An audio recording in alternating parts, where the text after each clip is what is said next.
Last month, the House Republicans, the MAGA Republicans, passed this One Big Beautiful Bill Act. There was all kind of applause. They were so stoked about it. They barely got this passed, 215 to 214. And so it already goes to show you that their margins are so slim. They had to get everybody to say yes. But then once they had the opportunity to really think or actually read, in some case, what they were saying yes to, what they were cheering for, they know that they're going to be screwed come the midterms. My, how quickly 2 weeks can impact change. So now, after the applause, after the cheering for this one big beautiful bill, after all of that wore off, now they are freaking out. So 13 House Republicans sent a letter to Republicans in the Senate saying, don't pass this. Don't pass this as is. It's going to screw us. Don't do this. Let's look at this article from Politico.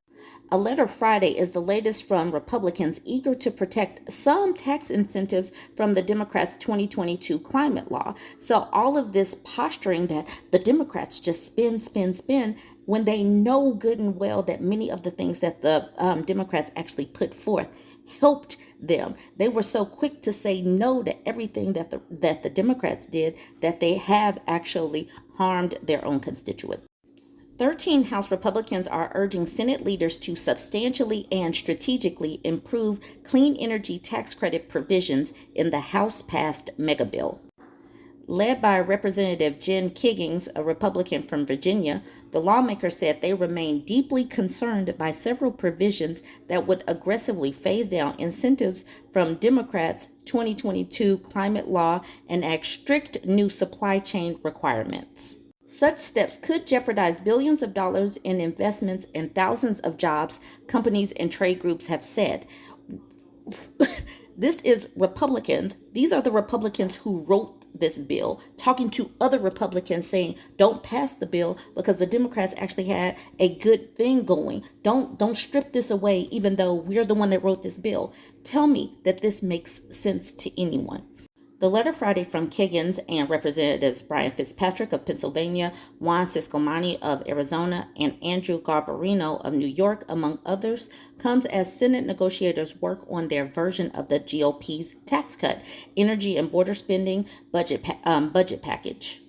We believe the Senate now has a critical opportunity to restore common sense and deliver a true pro-energy growth final bill that protects taxpayers while also unleashing the potential of U.S. energy producers, manufacturers, and workers, the House lawmaker wrote in the letter addressed to Senate Majority Leader John Thune and Senate Finance Chair Mike Crapo.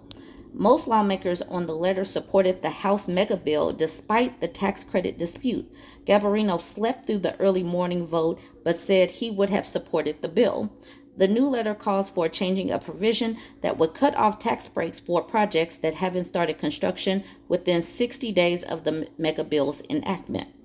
Authors also want to change highly restricted and onerous requirements for foreign entities of concern and revive the practice known as transferability, which allows project sponsors to transfer credits to a third party. Even though the House-passed bill rolled back incentives for renewable energy and hydrogen, it spared credits for nuclear and biofuels. Since January, over $14 billion in energy projects have been canceled or delayed, with $4.5 billion scrapped in April alone, the House Republicans wrote. Without a clear signal from Congress encouraging continued investment and offering business certainty as these provisions are phased out, project cancellations will continue to snowball. This is in a letter written by the Republicans that passed this to other Republicans saying, we shouldn't have passed this, fix this. Please make this make sense. These are lawmakers that are actually making money from taxpayers. How does this make sense? The House GOP effort will complement work already underway by Senate Republicans like Alaska's Lisa Murkowski and North Carolina Tom Tillis to ease restrictions on tax credits contained in the House bill. What this shows to me is that Republicans don't really have the capacity to govern.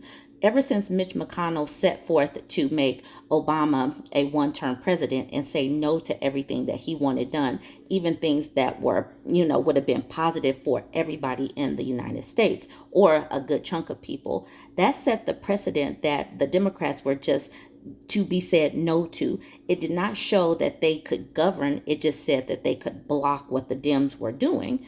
And now that they have run the table, they have the president, they have Congress, they have the Supreme Court, they are showing that they cannot put policy forth. Now, Project 2025 did lay out what the Christian conservatives, the theocracy, the Theo bros wanted to put forth. But not everybody wants to do all of that. But that is what Trump is doing with his executive orders. But will they be able to codify this into law? I do not know, because what we're seeing right now, these people barely know what they want to do.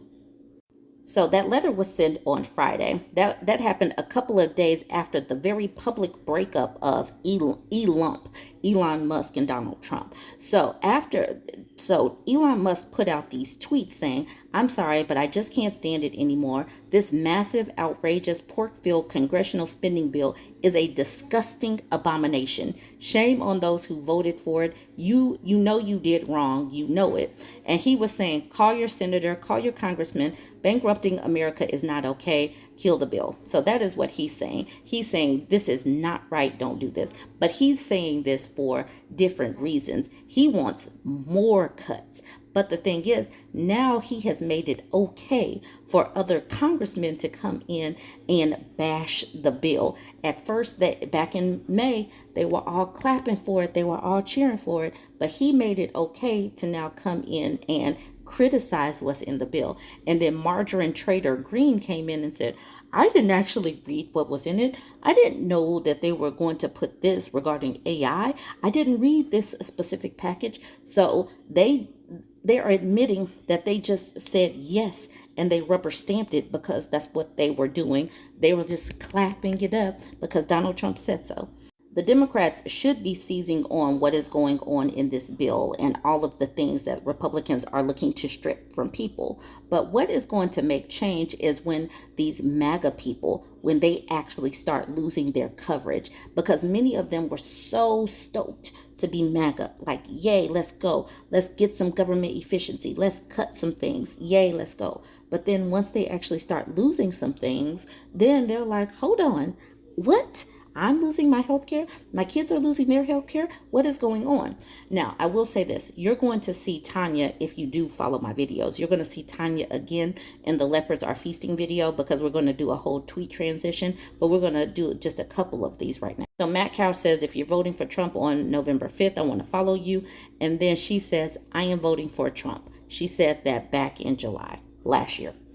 And then on May 22nd, Trump says the One Big Beautiful Bill has passed the House of Representatives. This is arguably the most significant piece of legislation that will ever be signed in the history. That is what he said on May 22nd.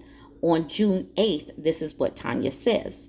I am so mad right now. My kids were taken off Medicaid. I don't make enough for one of my kids who is diabetic to afford insulin. I work very hard and don't make a lot. So now I have to find a way to get insulin that is not $500 to get.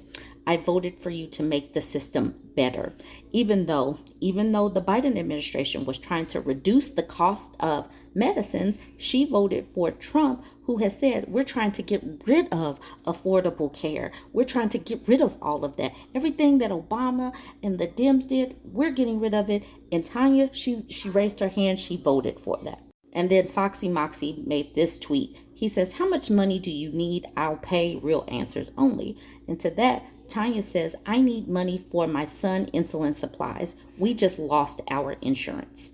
So now these people who are poor MAGA, who are unhealthy MAGA, who have kids that are unhealthy, they voted for their own demise. She is facing the consequences of her action. Her son is facing the consequences of her action, but I bet you she would still do it again. And now she's going to have to figure out, how is she going to come up with money for her son to be able to live? Or will they have to sacrifice for a place to stay? Or where's that money going to come from? These people that voted for him are going to be the linchpin in what happens with these Republicans, because they will end up having to vote. They're going to have to make some decisions come midterms. Let me know what you think about all this. Do you think Republicans are screwed? I surely hope they are. Let me know, though, in the comments.